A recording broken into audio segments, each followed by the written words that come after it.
All right, Scott Culberson here with Rafters, Sports and Movies. And I'm so excited to have next to me, you can already see him in the screen, Olympic gold medalist, Chad Hedrick. Chad, thank you so much for coming on today and No, chatting with me. no problem. Thanks for having me. All right, so we're going to be raising you up to the rafters. So I've got your banner here, and so it'll go behind us with all the other all the other banners here of the great ones that have come on to the show. And you're definitely one of those, having been an Olympic champion and a speed skating champion. And I looked it up today, and you've still got two road records that haven't been beaten. Did you know that? Yeah, I don't know. I'm on to the next phase in life. It's Sports is in the rearview mirror. it's been a minute, but you're let's see, you're 1500 that you win in 157.698, June of 1999 is still holding, and your 15,000 road record of 22 minutes 22:11. I don't know how to read this, in 2026 still stands. And then of course you've got all your Olympic stuff as well. So take us to way back, young Chad. Yeah. And Grew up in North Houston here. My parents owned a roller rink. Learned how to walk basically on a pair of skates when I was 17 months old or so, and grew up with uh, pocket full of tokens, eating food in the roller rink, and playing video games and skating all day, 6 to 8 hours every day. And found out at a real young age that I had a knack for skating and a special talent to skate fast. So didn't really know where it was going to take me, but ended up taking me all over the world. And I skated from that age all the way to retiring at 32 years old. We'll tell the story here in a minute. wow, wow, that's wicked crazy. So as a young athlete, did you was the Olympics always a goal, or did that come later? Well, we had regular roller skates that I learned how to skate on and walk on, basically. And then when I was about 13, inline skates came out, and we started racing on inline skates. And like I said, didn't know where any of this was going to take me. All I knew is that I loved to skate and that I had a talent. And so I ended up starting to travel all across the world at 15 years old, while my friends were going to school parties and prom and homecoming and all that. I was traveling around the world with a backpack and a pair of skates, and was able to win 10 world championships 10 years in a row from the age of 15 to 25. And then, I'd never really thought about the Olympics until I had a friend who had a past similar to mine, who made the switch and moved to Salt Lake City, Utah, to start ice speed skating, and he won a gold medal. And I remember being in Las Vegas. I was actually playing blackjack at the time, watching TV and watching him win a gold medal. And I thought to myself, man, if he can do it, I can. So just several months after that, I packed my whole house up and moved to Salt Lake City to start chasing Olympic gold for my country. That's incredible. That's wicked crazy incredible. So when you're preparing, so pre Olympic, so when you're preparing for worlds, let's say at age 15, at that point in your life, is it, I just got to go fast? That's the goal. I just got to go fast. And I know you made the transition from quads or the regular old school rink skates to the inlines, and you gained how many seconds or how many minutes you gained time when you made that transition, and you even created your own technique for the curves. Yeah. So, you just, I was, I was, luckily, I was gifted with a natural technique that was nothing that I created, but it actually worked much better than what everybody else did. And I was able to go from regular roller skates to inline skates, and the speed, the difference was astronomical. It'd uh, be like a golfer using a wood driver versus a medal driver, and the performance and everything. So it was pretty substantial, and I just I just loved it.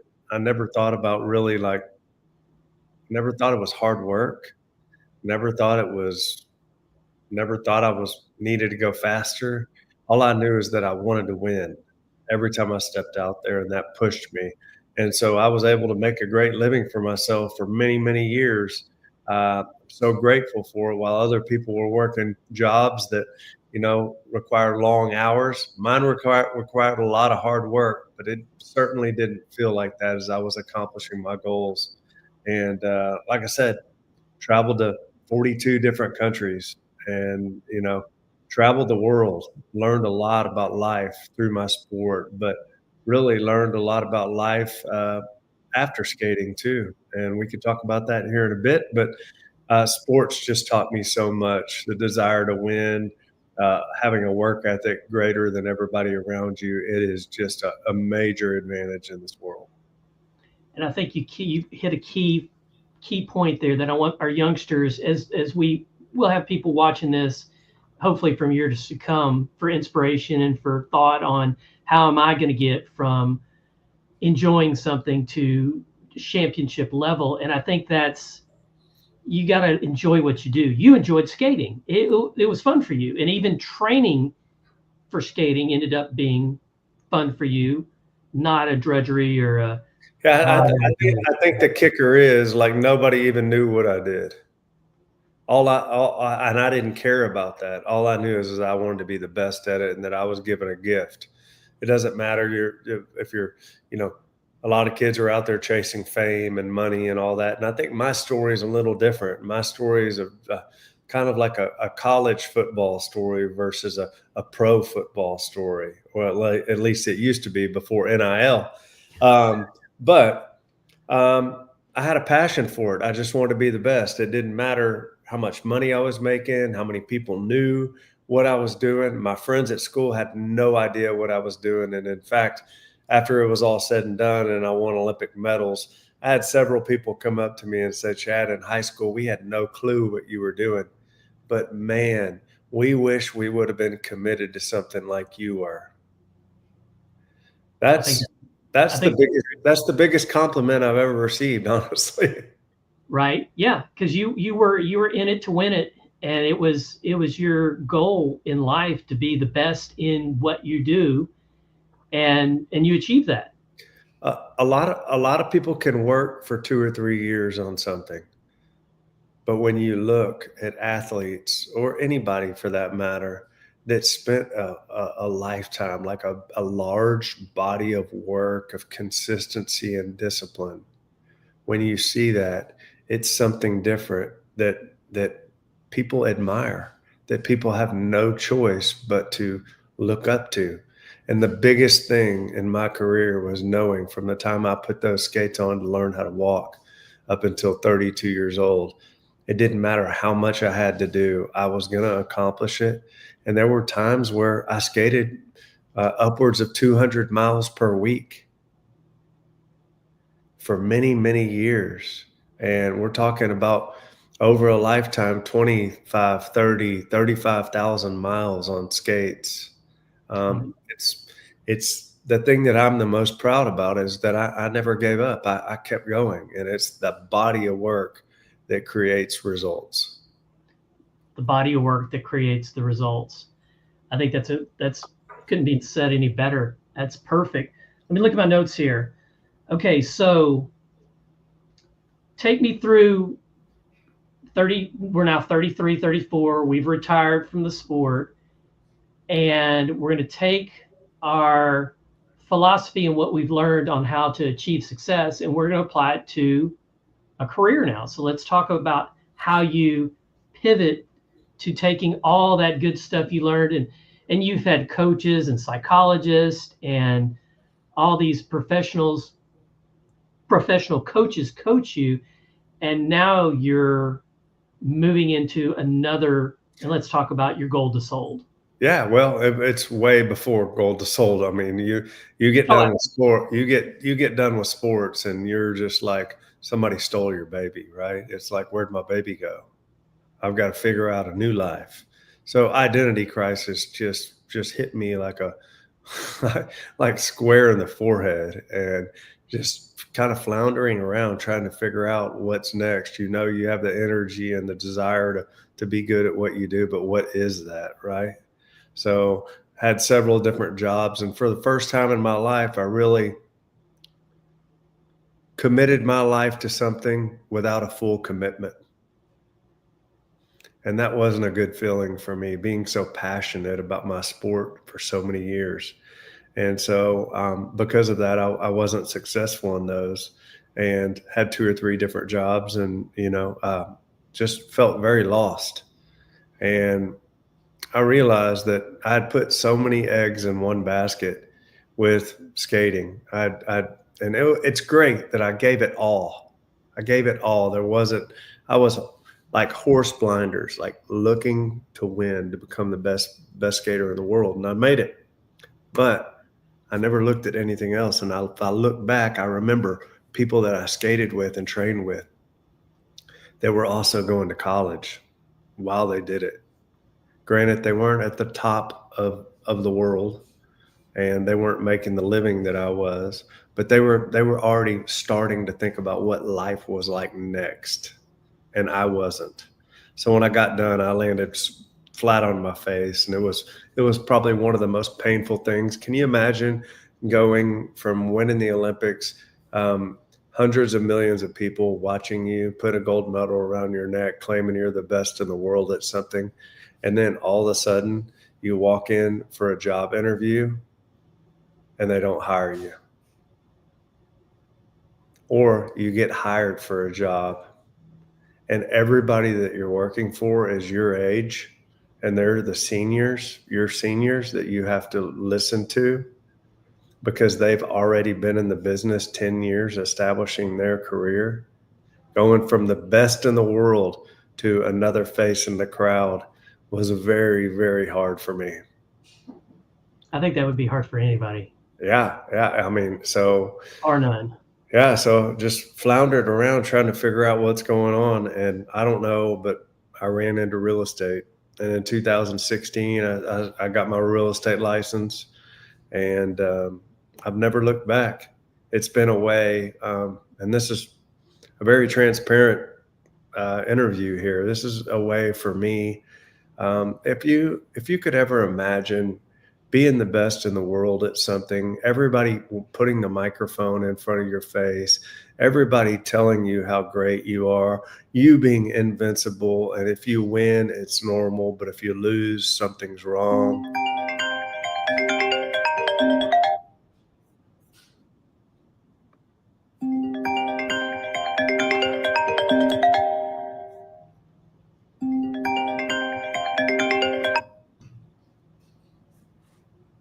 Must be business call. It's somebody's FaceTiming me. Hold on. I'm sorry.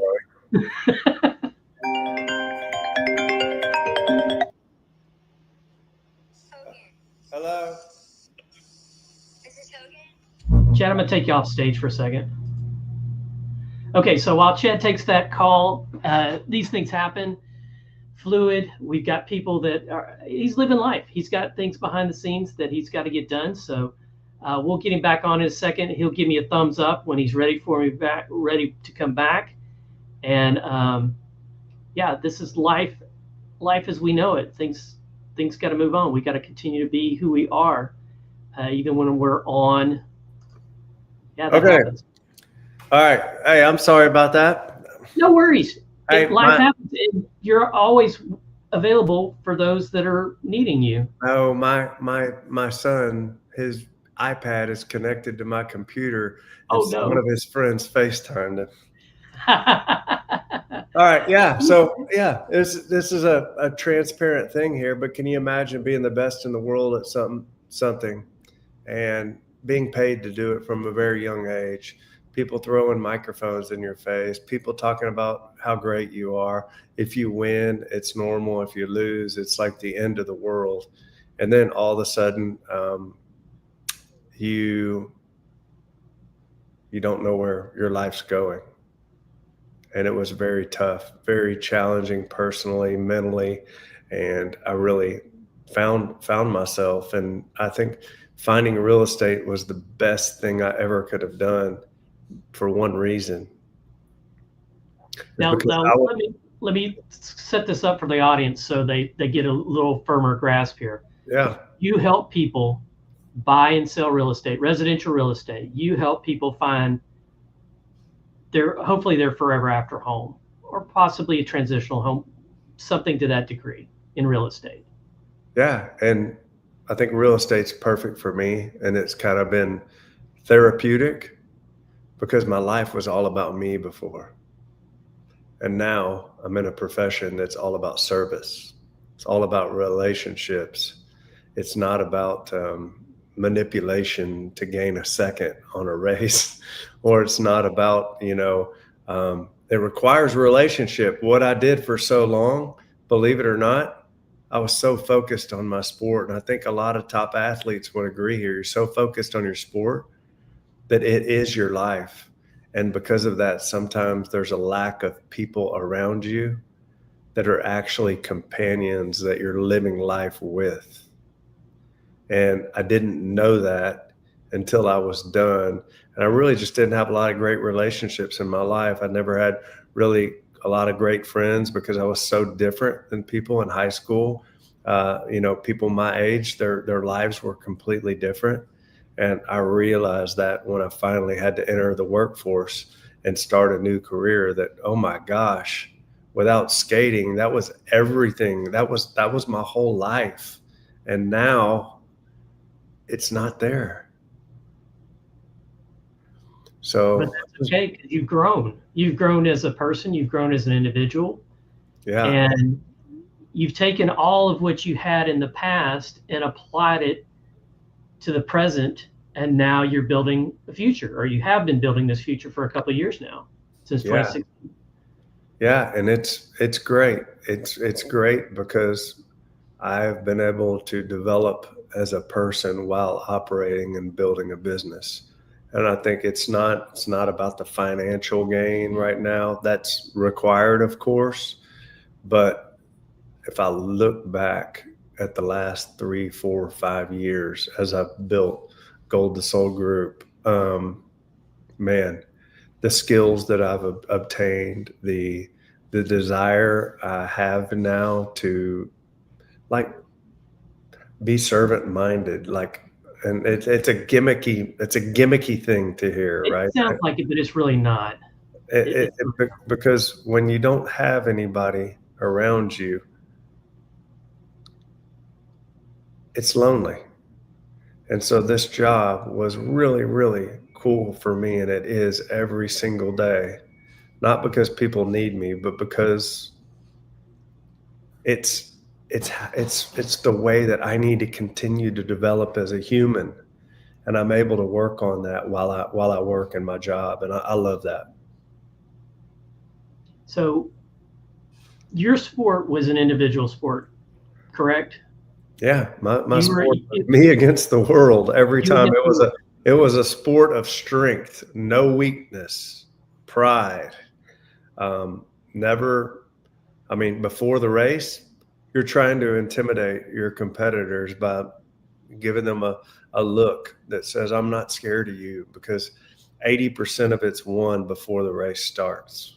I don't think a lot of people realize that you were racing against people that were 5, 6, I don't know how many years older than you. You're racing in the adult division as a teenager. Yeah, 15 years old. I think when I got found and started as a professional, I think I raced guys that were 25 to 30 years old. And a guy I remember to this day, my first sponsor was Oakley sunglasses before anybody even knew what Oakley sunglasses were. And they paid me $500 a month to wear their glasses. And to a 15-year-old, man, that was like $1 million. I would have signed a 10-year contract with them right there. Right. But just all these companies, not even the money, just for the glasses, because they were so cool at the time. Yeah. And I started the razors. Yeah, I started traveling around the world, and man, the next thing you know, 4, 5, 6, 7 different companies just wanting during the inline skating phase in the late craze in the late 90s. Everybody wanted a piece of Chad Hedrick, you know, and it was cool, but my ego had been fed from the time I was 15 until 32. And then when real life started, I had to figure it out real quick. And those were the most challenging and toughest times. But looking back now, some of the sweetest times for me as a person. I give you a lot of credit for working past that and not feeding your demons further, or feeding the even worse demons, and having, because this is a story we've heard before from professional athletes where they finish their career and then they don't come back, and they don't bounce back. So you're finding the path, and that's awesome. I'm so glad, and I'm so glad that we've met. For those of you that don't know, we met many years ago at a roller hockey tournament. And Chad was the MVP of the roller hockey tournament at 14 then? 13 or 14, yeah. 13 or 14. And he was playing college age adults and just skating rings around us. And so was hockey ever in the back of your mind that you wanted to do that? Or, I mean, do you have your real teeth? I mean, are those real, or did they get knocked out? I got my teeth knocked out playing hockey. I grew up playing hockey with my best friend was from Vancouver, and he moved here when he was 5. We started going to school together, and he got me into ice hockey. This was like here in Houston when I think we only had one rink. So I would drive down, you know, over to Sharpstown all the way from the north side of Houston, which wasn't an easy drive. But I played hockey from 5 until 16 years old, and my best friend decided to play college hockey, and I decided to skate. He's very successful doing what he's doing, and I always think, hey, what if? But what if I wouldn't have a gold medal right now? No, you've had blessings put in front of you. You had skills that there was a bigger purpose for you, and now you're taking that bigger purpose and helping people find their forever home or their next home or what have you. So you've definitely found your niche. Now we're coming up on almost our time, because I want to respect your time. We talked about 30 minutes, so we're almost coming up on that. I've got a timer running. I wanted to thank you again for coming on our inaugural year for the channel and being a part of what I'm trying to build here, which is sports and movies.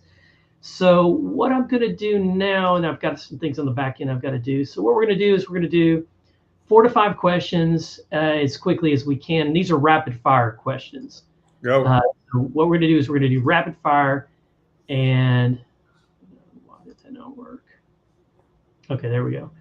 And so for you personally, favorite sports moment? Favorite sports moment? Bronze medal, 1,000-meter at the Olympics, a race that I never even trained for, and I was the 3rd best in the world. That's crazy. That's crazy. Now you're more of a distance. Is that right? Middle to long distance. Yeah. Okay. All right. So favorite sports moment that wasn't yours, like just in general, when you talk about sports with folks and you're like, man, I remember this and that. Yeah. Michael Phelps looking across the lane at the South African swimmer and letting him know he can't beat him. And that he didn't. Wicked talented Michael Phelps. It's mental. What was the first sports movie that you remember watching? That's a good one, right? It is Richard Pryor. Brewster's Millions. Okay. Brewster's Millions. All right, great. I used to love that movie as a kid. I'm writing it down because I haven't watched. It's time for me to watch that one again. So iconic, and he tipped his hat to the Yankees. They won. They ended up winning. A spoiler. Oh, I should have said spoiler first. Favorite motivational sports movie? The one that really got you. You're like, oh man, I can do anything now. Man, there's There's a ton of them. I know. yeah, there's a ton. Man, I really like. There's several golf movies that have just some really, really good endings that make you think anything's possible. I like, man, The Legend of Bagger Vance is a really good movie that I like. Yeah, Greatest game ever played. I'm not a big movie guy, but the ones that I love, they stay at the tip of my mind here. Right. Favorite movie? Now this is any movie. Favorite movie, snack, drink. If you're like you're gonna watch a movie either by yourself with the fam, traveling, what have you. You're like, okay, we're gonna go to a movie. Either way, home or away. Snack, drink. What's your go-to? Yeah, probably Coke Icy with hot tamales. Oh, hot tamales. Okay, Coke Icy with hot tamales. Okay. Well, hey, do you have anything else you want to throw out there to the group? And then I'm going to pull you back to the back room for a second, and I'm going to close this out. But I wanted to give you an opportunity to just end this on a Chad thought. No, I'm all good. Well, thank you so much for being with me. Like I said, I'm going to put you to the back room for just hang out there for a second. And guys, this is Scott with Rafters Sports and Movies, interviewing with Chad Hedrick, Olympic gold medalist and gold to sold real estate agent in the Houston area. And thanks for watching, and hold on a second.